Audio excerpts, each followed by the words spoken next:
Hi there, everybody. This is Lee McQueen, and I'm just doing a follow-up video to the gaslighting video that I did earlier, and then I think I followed that with the Ralph Nader gaslighting video. But I've been using my channel quite often for Green Party news because I don't like an unequal playing field. And what I'm seeing with mainstream media is that they are dropping the ball, and WikiLeaks, Julian Assange, has really done a great job of showing us that it's not our imagination, that the mainstream media is bought and bossed by the Hillary Clinton for President campaign. Hillary Clinton and her campaign run the Democratic Party. Her honorary chair used to be the chair of the Democratic Party. And so basically, they're in charge of the Democratic Party, and the Democratic Party is in charge of mainstream media. So the news that you're seeing about every other candidate besides Hillary Clinton, it shouldn't surprise you. It's kind of disgusting. The level of corruption and collusion that's really out in the open now. It's the elephant in the room, the secret that everyone knows. But that's the power of propaganda. Hitler was able to use the power of propaganda to commit atrocities for years in Europe before the world rose up to stop him. And now there's atrocities being committed in our political system where we're told that up is down, wrong is right, left is right, and right is left. They're basically twisting everyone's heads around and putting everyone's brains in a blender and then spitting it black out. And so if your head hurts, if you're looking at the news and it's really wearing you down, it's called psychological warfare. That's what it's supposed to do. That's what they're trying to do. But you don't have to let them do that to you to psychologically damage you and to hurt your head and to make you lose hope and to feel despair about your place in the world or about North America. There's ways that you can combat gaslighting, which is what is going on with the mainstream media. In my video, I said the best way to combat gaslighting is to trust your own judgment, and then to establish your own narrative of what's really happening around you. So, if something doesn't feel right, or it seems like something's being said and you know it's the exact opposite, or if it's something else, you'll have to establish your own narrative. Trust your own judgment that yes, something seems off, and then go out to find information to establish your own narrative. That's how you combat psychological warfare and gaslighting. For instance, there's a lot of focus by mainstream media on what Donald Trump has said about the Second Amendment as it applies to Hillary Clinton. And that's being repeated over and over and over on a vicious cycle. But what they're not telling you is that Hillary Clinton herself said something very much worse against Barack Obama in the 2008 primary. In fact, Hillary Clinton is an expert at use of media propaganda as a form of psychological warfare. She employed media propaganda and warfare against the women who had been assaulted by Bill Clinton. She's been doing it for a long time. She's an expert, and so you're dealing with a professional, but you can still recapture your own mind, and that's by establishing a narrative. If it doesn't feel right in your head, kind of do some searches, look things up, and figure out what the truth is. And the truth is, Hillary Clinton was especially vicious in her 2008 primary race against Barack Obama. she was losing. The public was turning against her. And so she was getting pressured to drop out of the race, and she resisted. She justified her willingness to stay in the race against Barack Obama and the vicious attacks that she used against him very late in the race. She justified that by saying that RFK, Robert F. Kennedy, John F. Kennedy's younger brother, had been assassinated in the Democratic primary in California. And then she just let that statement rest. And so she made her statement, sent it off into the universe, and watched and waited to see what would happen. That was Hillary Clinton in 2008. So I'm going to try to find a link to that video and put it in the description, and you can judge for yourself. Where did Donald Trump even get the idea to say something even remotely approaching what he said? He wasn't the originator of thoughts like that. Hillary Clinton was thinking that in 2008. The other issue I wanted to address in terms of mainstream media gaslighting and, gaslighting by Hillary Clinton through use of the mainstream media, the propaganda machine, is that she's I had to write it down. She has commented on Donald Trump's being the originator of the birther movement. However, that's not entirely true. Before the birther movement was called the birther movement, it was called the Hillary Clinton campaign.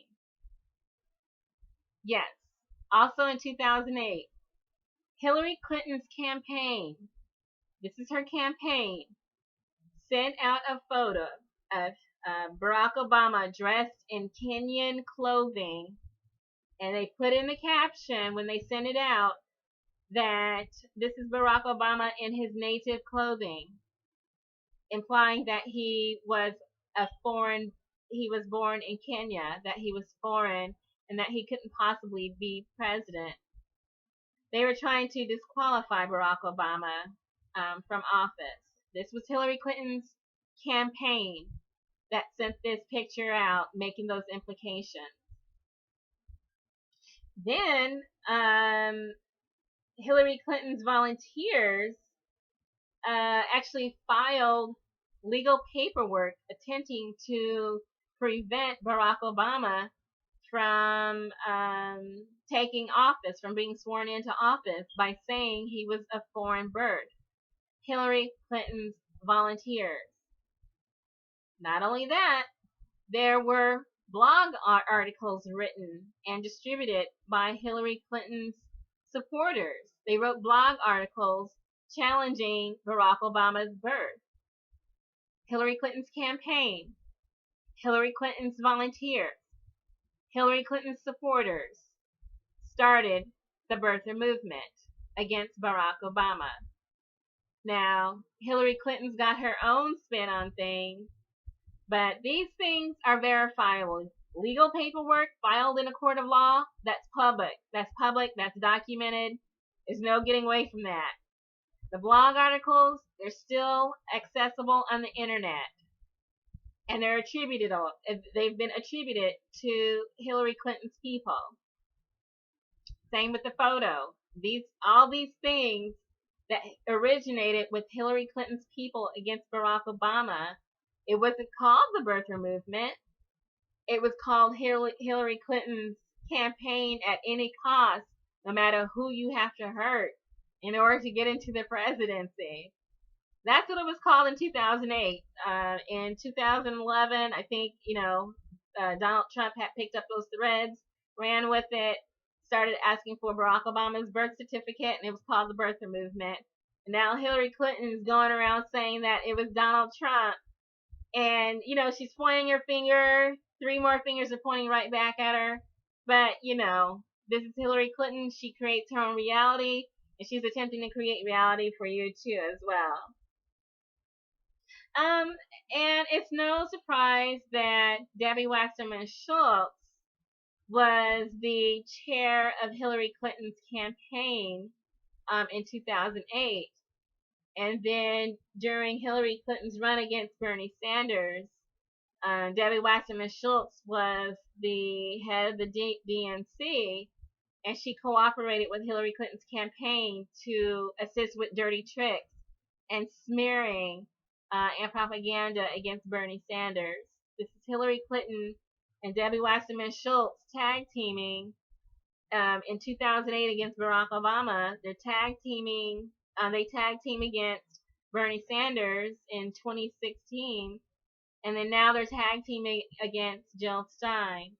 So we're seeing a lot of dirty tricks, a lot of smearing, the anti-vaxxer, the this and that. That's coming from Debbie Wasserman Schultz, who's the honorary chair without honor of Hillary Clinton's campaign. It's 2008 all over again.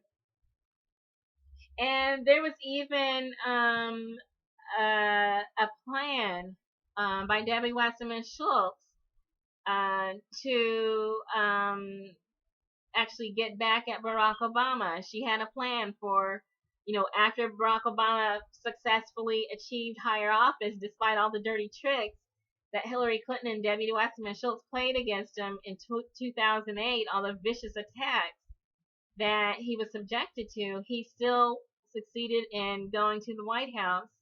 He wanted Debbie Wasserman Schultz to step down as chair of the DNC, the same way Bernie Sanders wanted Debbie Wasserman Schultz to step down. That's how dirty and nasty the games that she played against these two men were. But, she's a survivor. So now Bernie Sanders has tried to kind of get her to step down, and it took WikiLeaks to expose all the nefarious goings on, and so she finally stepped down. And then Hillary Clinton hired her right back, and so that tells you all you need to know. But Debbie Wasserman Schultz is a survivor, and she had plans to brand Barack Obama as an anti-Semite if he tried to get her to step down from being the chair of the DNC. That was her plan against Barack Obama, to use bigotry against him. And is that beyond the scope? Because as we see by WikiLeaks, there was a plan to use bigotry against Bernie Sanders. And so now we see it's 2016. Bernie Sanders, it has faded to the back, so to speak, although he is campaigning for Tim Canova while Hillary Clinton is campaigning for Debbie Wasserman Schultz. So the beat goes on. Who knows how that's going to turn out? We have all the way up until August 30th, about 2 more weeks of some crazy stuff happening. But now there's, I believe, an effort by Debbie Wasserman Schultz to portray Ajamu Baraka, Jill Stein's vice president, as an anti-Semite. I think that there's a plan brewing. They've already started the baiting already. So we'll see what happens with that. They've already tried to make fun of his name and say, what kind of name is that? But I'm like, no, that's not really going to work, because Hillary Clinton's former boss was named Barack Obama. So if you mock his name, that's not going to fly. So you haven't seen much about that recently. But anyway, so this is the vicious game being played out in the mainstream media, the propaganda. You've got Hillary Clinton, you've got Debbie Wasserman Schultz tag teaming and really going to work using media propaganda against Donald Trump and against Jill Stein, making everyone think that a Harvard-trained physician is anti-science. Okay, she got all the way through Harvard. Who knows how many years? She goes to school, does her residency, is a practicing physician, but all of a sudden she's anti-science. This is the mainstream media. This is propaganda. This is gaslighting. This is Hillary Clinton. This is Deborah Wasserman Schultz, the games that they play. If you want to know what's going on in the Green Party, your head's starting to hurt, you're starting to have doubts, and it's starting to feel like the world is a dark place, you can go to the Green Party website. There's links there that lead to all sorts of information sources. I'm going to post quite a few in the description where you can just see Jill Stein and Ajamu Baraka speaking. You can see interviews. You can see Yane Indigo. You can see Cornel West. Lots of people speaking on what the Green Party is, what it means, who Jill Stein is, and who Mr. Baraka are. Things like that. You can go to the Green Papers. You can go to the Green Pages. You can go to live streams. You can find videos all about the Green Party. And if you have doubts, you can check out their press releases and just kind of get your head back in the game after it's being stomped on and twirled through a blender by professionals, professional propagandists. Good luck.